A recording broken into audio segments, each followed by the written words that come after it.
প্রিয় শিক্ষার্থীরা, আমরা এখন পঞ্চম শ্রেণীর তৃতীয় অধ্যায়ের পৃষ্ঠা 34 থেকে 5 নাম্বার অঙ্কটা সমাধান করব। দেখো, 5-এর আমাদের লসাগু নির্ণয় করতে বলা হয়েছে। 5 নাম্বার অঙ্কে আমরা 5-এর ঘ নাম্বার অঙ্কটা করব। 5-এর ক, খ, গ এই তিনটা অঙ্ক কিন্তু আমাদের আগের ক্লাসে দেওয়া আছে। তোমরা যারা দেখোনি আগের ক্লাসগুলো একটু দেখে নিবে, তাহলেই বুঝতে পারবে আশা করি। আমরা তিনটা সংখ্যার লসাগু নির্ণয় করা লাগবে এখানে। আমরা কিন্তু 5-এর ঘয়ে ক, খ, গতেও তিনটা অঙ্কের লসাগু আগেই নির্ণয় করে আসছি। ওই একই নিয়মেই আমরা করব।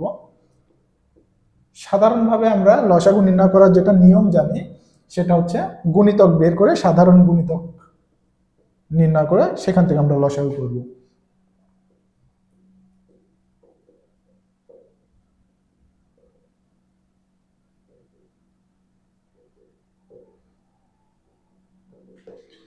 তাহলে দেখো, 8, 12 এবং 16 এর লসাগু নির্ণয় করবো। তাহলে আগে 8, তারপরে 12, তারপরে 16 এর আমরা গুণিতক নির্ণয় করে নিব আগে। দেখো, তাহলে 8 এর কিছু গুণিতক আমরা বের করে নিব।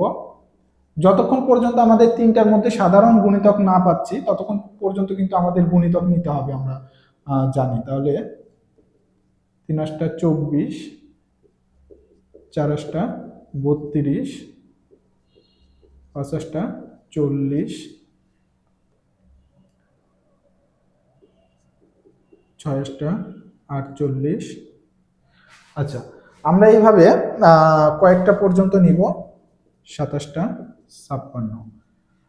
এখন আমরা 12-র কয়েকটা নিব, দেখবো যে এর মধ্যে আমাদের সাধারণ গুণিতক পাই কিনা। 12, 12 দুগুণ 24, 3 12 36, 4 12 48, 5 12 60। আচ্ছা, দেখো আমাদের মোটামুটি 60 পর্যন্ত নেওয়া হয়েছে দুইটা সংখ্যা দিয়েই। এখন আমরা দেখবো যে এর মধ্যে আমাদের সাধারণ গুণিতক পাইছি কিনা। 8 16, দেখো এর মধ্যে 8 16 আছে কিনা। 24 24 কিন্তু আমাদের এই দুইটার মধ্যেই আছে, তার মানে আমরা একটা সাধারণ গুণিতক কিন্তু পাইছি। এরপরে আমরা দেখবো আর পাই কিনা। 32 40 48 48, দেখো আবার পাইছি।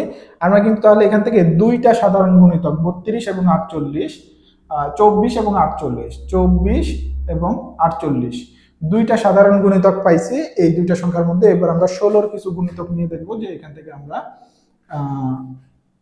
এই তিনটার মধ্যে সাধারণ গুণিতক পাই কিনা। তাহলে প্রথমে 16কে 16, 16 দুগুণ 32, 3 16 48, 4 16 64।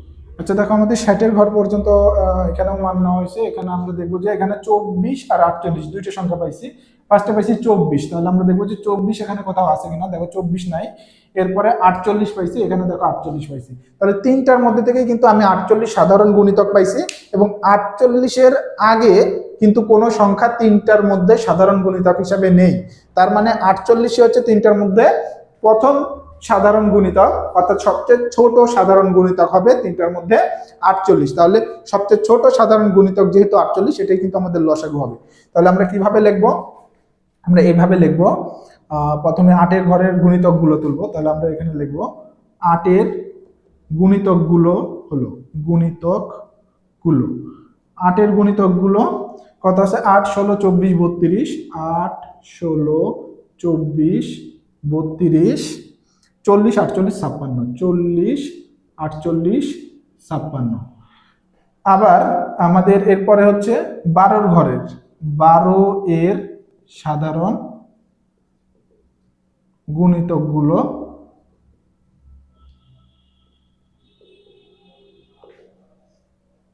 সাধারণ না, এটা শুধু গুণিতক হবে। সাধারণ গুণিতক তো আমাদের পরে আসবে। 12 এর গুণিতক গুলো হলো কত?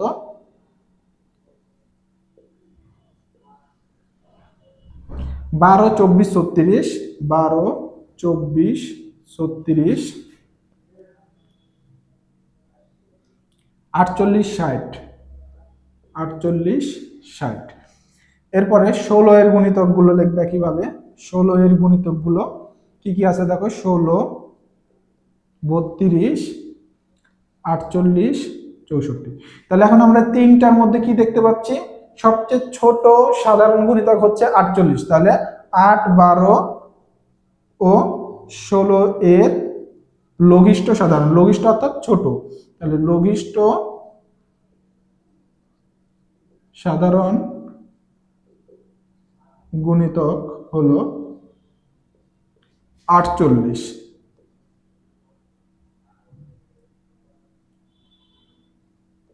তাহলে অতএব নির্ণয় লসাগু কত হবে, 48 হবে।